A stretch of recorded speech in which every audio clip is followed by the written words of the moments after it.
Kembali Bapak Ibu Saudara, berjumpa lagi. Shalom. Bagaimana kabar Bapak Ibu Saudara? Tentunya doa kami semuanya sehat dan semuanya baik-baik.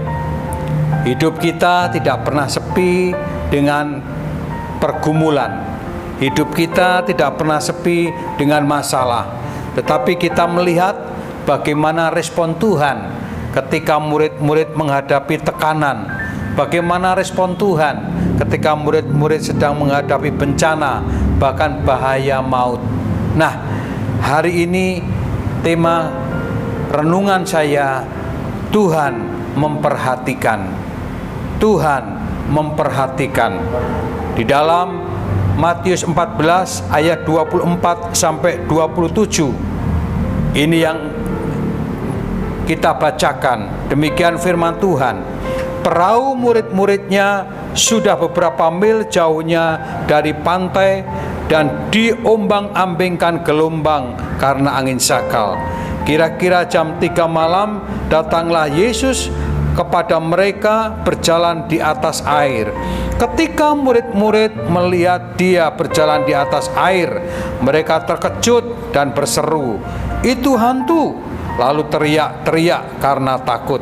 Tetapi segera Yesus berkata kepadanya, "Tenanglah, aku ini, jangan takut."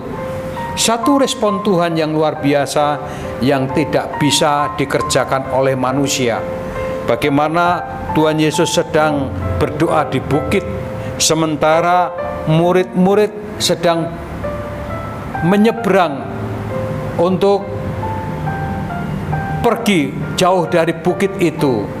Ternyata di tengah-tengah laut tiba-tiba angin sakal bertiup, gelombang tinggi dan menghempas perahu mereka, sehingga mereka ketakutan. Mereka diambang maut. Mereka akan menghadapi sebuah kematian, kehancuran. Namun hal yang luar biasa, Tuhan Yesus menghentikan doanya. Kemudian Tuhan Yesus memperhatikan apa yang terjadi terhadap murid-murid, dan itu tidak mungkin bisa dikerjakan manusia.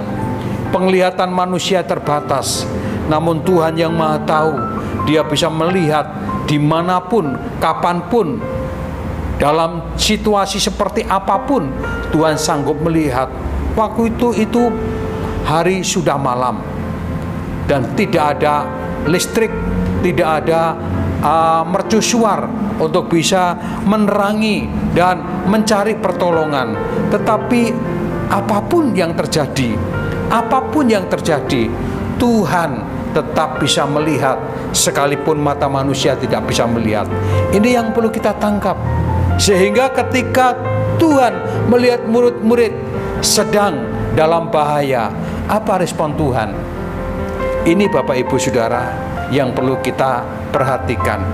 Orang-orang yang sungguh-sungguh di dalam Tuhan tetap ada di jangkauannya. Sekalipun saat ini mungkin orang tidak bisa melihat apa yang terjadi dalam hidup kita, Tuhan sanggup melihat. Mungkin ada orang yang tidak sanggup bisa menolong, tapi Tuhan sanggup. Mungkin bahaya kita hadapi, orang-orang di sekitar kita tidak bisa menolong, anak kita tidak bisa menolong, orang tua kita tidak bisa menolong, orang-orang yang lebih kita andalkan tidak bisa menolong, tapi Tuhan sanggup menolong. Apa yang terjadi? Ketika itu Tuhan turun dari bukit dan berjalan di atas air mendekati para murid-murid. Perhatikan cara Tuhan beda dengan cara manusia. Apapun Tuhan sanggup melakukan, sekalipun tidak bisa dilakukan manusia. Berjalan di atas air dalam situasi gelap dan gelombang tinggi, itu tidak gampang. Tetapi kenyataannya Tuhan sanggup. Kita melihat bagaimana Tuhan sangat memperhatikan, Tuhan sangat memprioritaskan para murid. Namun kita melihat dari sisi beberapa yang saya ingin kedepankan, yaitu bagaimana cara Petrus mengalami sebuah masalah ini. Apa yang harus kita dengar dari Petrus. Ibu bapak, saudaraku, pengalaman Petrus ini saya katakan gagal fokus, sehingga Petrus mengalami yang tidak harus dialami sebenarnya ketika dia benar-benar berfokus. Yang pertama, mari kita lihat. Yang pertama, ternyata Tuhan memperhatikan umatnya walaupun umatnya sedang menghadapi bencana, gelombang sakal, angin bertiup, tetapi Tuhan tetap memperhatikan. Jadi Bapak Ibu, apapun yang kita hadapi, kalau kita di hadapan Tuhan, tetap Tuhan masih menjangkau, tetap Tuhan masih menolong. Sebab itu kita melihat bagaimana kegagalan Petrus terjadi ketika Tuhan ada di dalam hidupnya. Meskipun mestinya Petrus tidak mengalami hal itu, tetapi Petrus hampir-hampir gagal. Petrus hampir-hampir binasa karena Petrus gagal fokus. Bapak Ibu Saudara, di tengah-tengah pencobaan biasanya kita bisa seperti Petrus, gagal fokus. Oleh sebab itu, ini pelajaran penting dan ini perlu kita perhatikan. Apa yang harus kita lihat? Yang pertama, ayat 28-29, apa yang dilakukan Petrus? Ternyata Petrus menerima perintah, Petrus dan kawan-kawan. Kita lihat ayat 28-29. Lalu Petrus berseru kepada dan menjawab, Tuhan, apabila Engkau itu, suruhlah aku datang kepadamu berjalan di atas air. Kata Yesus, datanglah. Maka Petrus turun dari perahu dan berjalan di atas air mendapatkan Yesus. Ibu bapak, singkat, ini yang ingin saya ungkapkan, yaitu pengalaman Petrus. Ketika Petrus melihat Tuhan Yesus berjalan di atas air, lalu respon Petrus berkata, lalu Petrus berseru dan menjawab, Tuhan, apabila Engkau itu, suruhlah datang kepadamu berjalan di atas air. Kata Tuhan, datanglah. Maka saat itu Petrus datang. Dan luar biasa, yang tidak pernah dikerjakan Petrus, di atas gelombang yang besar, di atas angin sakal yang kuat, tetapi Petrus sanggup mengatasi gelombang, Petrus sanggup mengatasi air, Petrus sanggup berjalan di atas air. Apa? Bukan hebatnya Petrus, bukan karena Petrus sebagai rasul, bukan karena Petrus sebagai pelayan. Petrus sanggup berjalan di atas air, Petrus sanggup mengatasi angin sakal, Petrus sanggup mengatasi gelombang. Bukan itu, tetapi Petrus mendengar perintah Tuhan. Sekali lagi, Petrus mendengar perintah Tuhan dan melakukannya.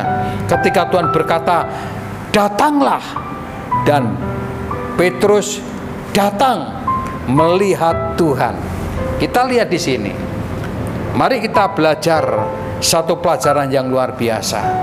Petrus manusia, biasa sama dengan kita. Tapi kala itu Petrus hebat, tapi bukan karena Petrus, tapi karena kuasa perintah Tuhan dilakukan oleh Petrus. Jadi ibu bapak saudara, di tengah-tengah gelombang, di tengah-tengah ancaman, di tengah-tengah keterpurukan hidup kita, dengar firman Tuhan dan lakukan perintah Tuhan.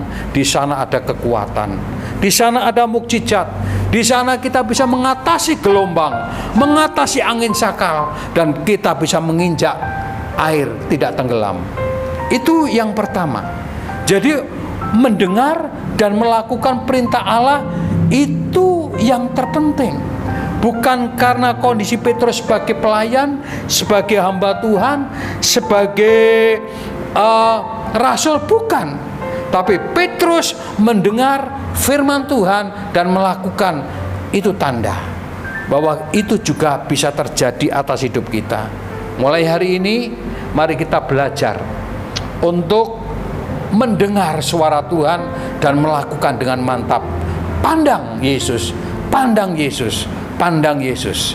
Itu yang pertama, itu pelajaran. Tapi kita melihat Bapak Ibu, namanya manusia, dan ini pengalaman. Ternyata Petrus gagal fokus.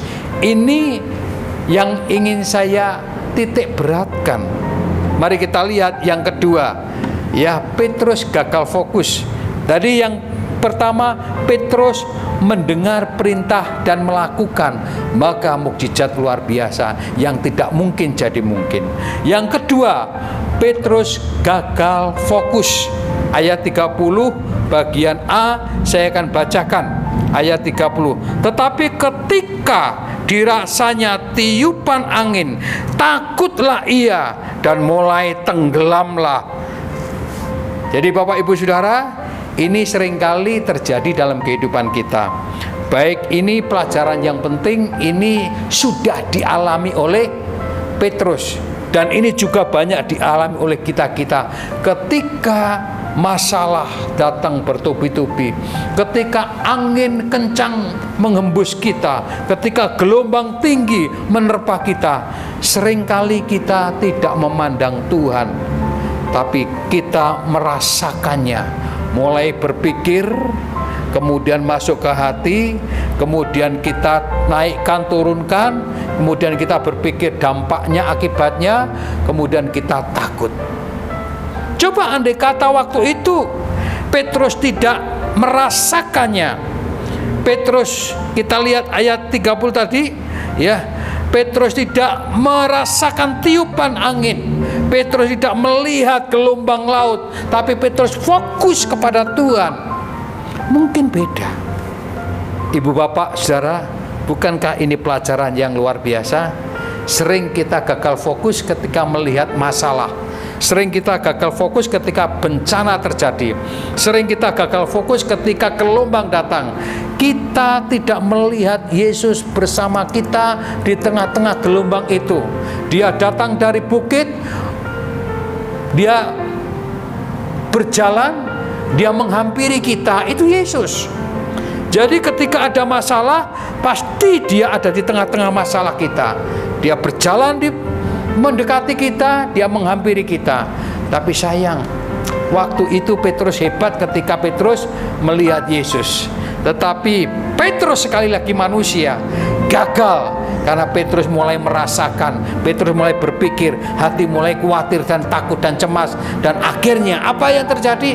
Itulah yang membuat Petrus tenggelam. Itulah yang membuat Petrus gagal.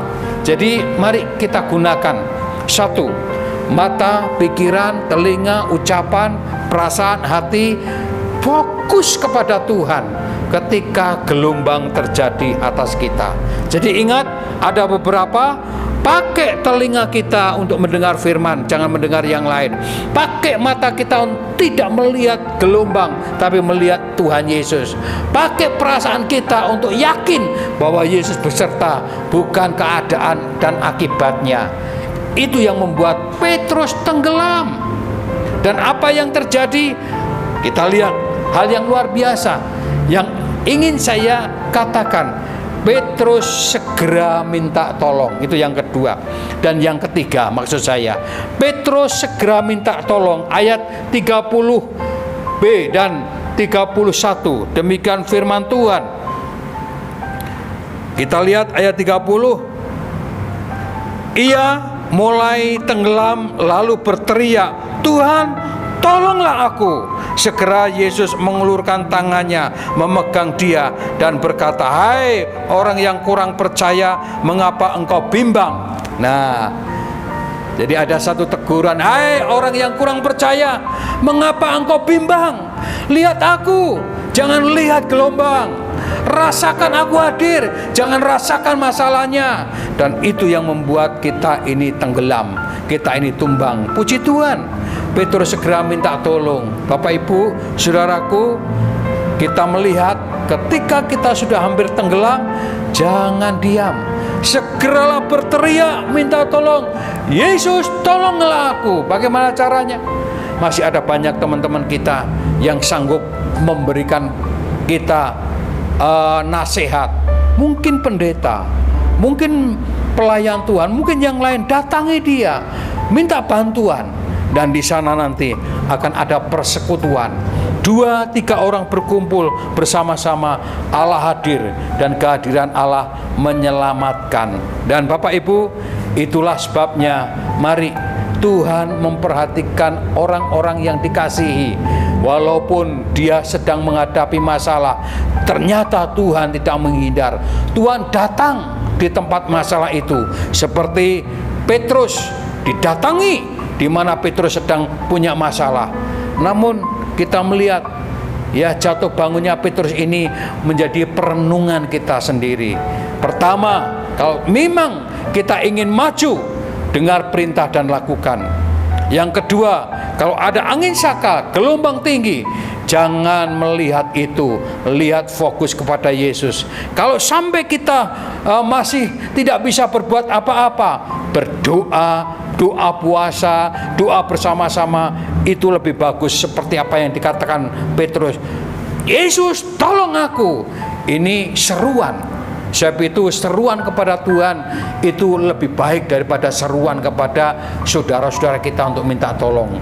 Seruan kepada Tuhan jauh lebih baik daripada kita berseru kepada orang-orang kuat minta tolong. Kita kecewa ketika kita berharap sama orang, siapapun orangnya, kita pasti kecewa, Bapak Ibu Saudara. Berseru seperti Petrus, minta tolong, bukan orang kuat, bukan saudara, bukan sanak famili. Walaupun itu boleh-boleh saja, tetapi mari, kalau kita tidak mau kecewa, minta tolong, berseru kepada Tuhan Yesus. Tuhan memberkati. Mari kita lakukan. Dan saya percaya engkau menang di atas gelombang. Dan saya percaya engkau selamat dan perahumu pun selamat. Amin. Tuhan berkati.